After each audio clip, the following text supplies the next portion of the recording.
Let's stay with ANC matters. In a piece on the Daily Maverick, ANC Gauteng Provincial Executive Committee member Lebohang Maile has called on the ANC leaders to reflect on whether they are part of the group that should be tasked with advancing the revolution and its collectives. He also says the internal struggles within the party have a direct bearing and impact on the health and well-being of the South African society at large. While some have said this is populist, Maile disagrees. Let's speak now to Mr. Maile himself. Thank you so much for your time. Perhaps let's start with some of what you write. You say perhaps it behoves us all as ANC leaders, from NEC members all the way down, to step aside and allow others who are more relevant to this phase of the revolution to lead for the sake of the revolution and our beloved movement. Why now? Well, as you know, the discussions about the one in the ANC are not starting now. They've always been discussions in all the structures of the ANC. And I think all of us, as we reflect, we are looking at different angles in terms of how can we take this process of renewal to the next level and make it real. So there's nothing to do with the timing. It has to do with the fact that we have to reflect at all the times as cadres, comrades and leaders of the ANC on the state of our beloved movement. So those who are arguing, who are saying that this is more about your Adiwele campaign to be Gauteng chair than it is about a call for reflection, you say they're wrong? Yes, absolutely, they're wrong. Because the truth is that our movement is not in a good state. Unless they can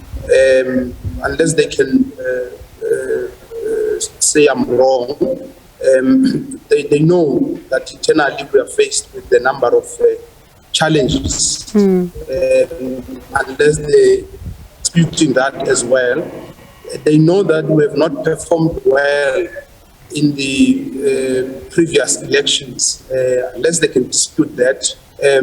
So it has nothing to do with our forthcoming provincial conference.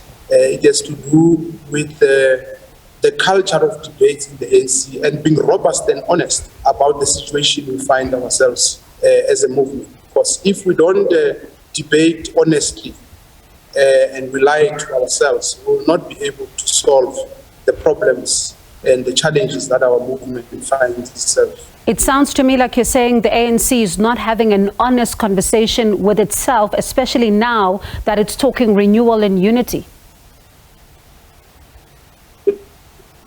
No, I'm not saying that.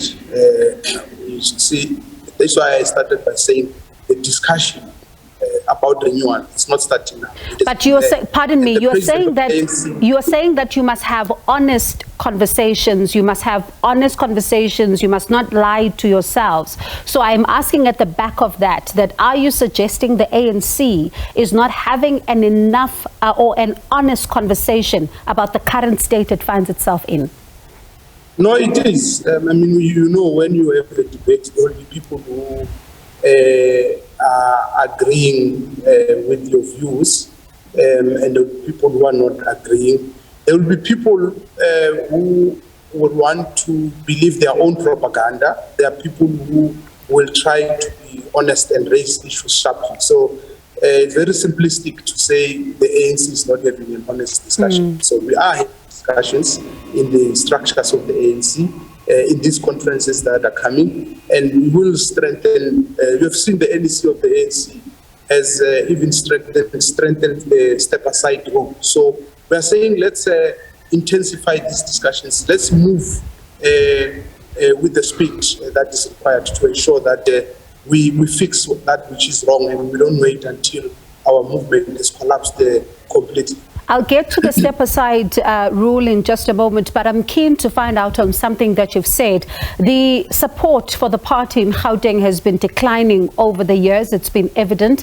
How much of personal responsibility do you take as a leader in the province? Well, all of us must take responsibility, all of us. It's not about an individual. That's why we talk about collective ANC. And I don't want to come here and talk about myself and promote myself, but we have made an assessment and we've agreed that there's a combination of factors that contributed to the decline. If you look at the last elections, for instance, ESCOM, amongst others, played a major role. Then there's been other issues of service delivery, there's been issues of corruption. So there's a combination of factors. And we must all take responsibility as members and leaders of the ANC and have a continuous, robust and honest discussion about these factors that contributed to the electoral decline. And then we can be able to have a discussion on how do we solve these challenges that we face. So talking about the issue of the step-aside resolution, I mean, we are looking at, of course, the strengthening of it. It came out after that NEC meeting, but there's still some questions around the fact that it's not applied retrospectively. You still have other leaders who are facing cases, who are still remaining in their positions. What does that then do to the process of renewal? Because you're saying it cannot happen as a movement going forward in all the other conferences, but it has already happened, and those that it happened to are staying in their positions. Yeah, one of the things I will not do is to speak on behalf of the ANC. Because the ANC established protocols. There's a spokesperson of the ANC, national and provincial, and all that. I agreed to this discussion because of the article I wrote. So I didn't write in my official capacity as a PC member. I wrote it in my personal capacity. But like I'm saying, that there are a number of challenges, and we must continuously engage internally as the ANC, and we are doing exactly that, and the NEC is leading that process. But we are saying we have to be robust in doing that. We have to decide to move with speed in making sure that we resolve these issues. The reason I ask you some of the questions that I'm asking you is because they come directly at the back of that article that you wrote, because there are some questions that arise to this. I mean, you talk about the fact that, you need to be open to criticism, self-criticism, if you are to achieve the objectives of the ANC. You talk about self-reflection and all of that. And one cannot simply look at your article outside of what is going on. I mean, you've got a former president, Kgalema Motlanthe, saying that I think that the ANC is within its rights to embark on efforts to renew itself.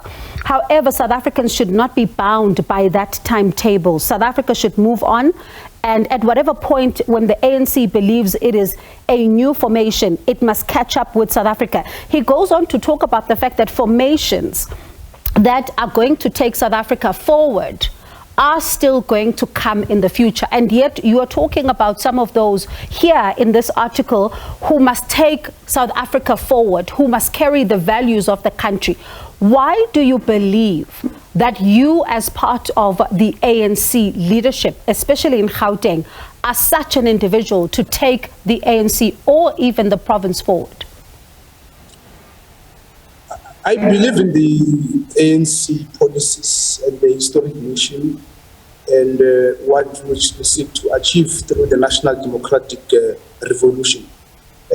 We have challenges. There's good and bad people with the ANC, and we must always strive to ensure that those who are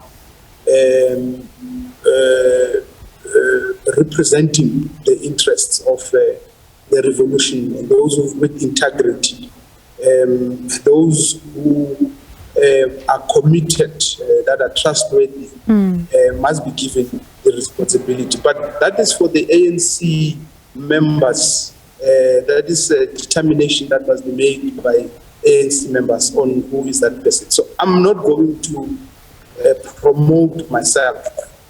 I was not brought up like that. I've held several positions since my days in the Congress of South African Students, as a president in the ANC Youth League, and many other structures. And in the structures of the ANC, I will be asked the question whether I'm available to contest or not. And I will answer that question honestly. And there is now talk of a generational mix. You also do allude to some of the young leaders that you say should start coming into positions of leadership and to take the movement forward. How much of a consideration are you hoping this is towards December? Well, the ANC, it's a multi-class, multi-sectoral organization. So its character, when you elect the leadership, that leadership must reflect the character of the ANC. So there has to be young and old, there has to be men and women, the educated and uneducated, the poor and the rich, because that's the character of the ANC. So as branches and structures of the ANC reflect on who must represent them at different levels, will definitely make that determination. And we've got a lot of capable young people in the ANC. At the National Executive Committee, some of them are there in the different provinces, in the regions. So there is no leadership shortage or crisis. We just need to make sure that we get a team that will gel together, a team that will rise to the occasions, and a team that can be decisive and move fast in dealing with some of these problems that we are facing. All right, Mr. Maile, thank you so much for your time this evening. That was Lebohang Maile, a member of the ANC Gauteng Provincial Executive Committee.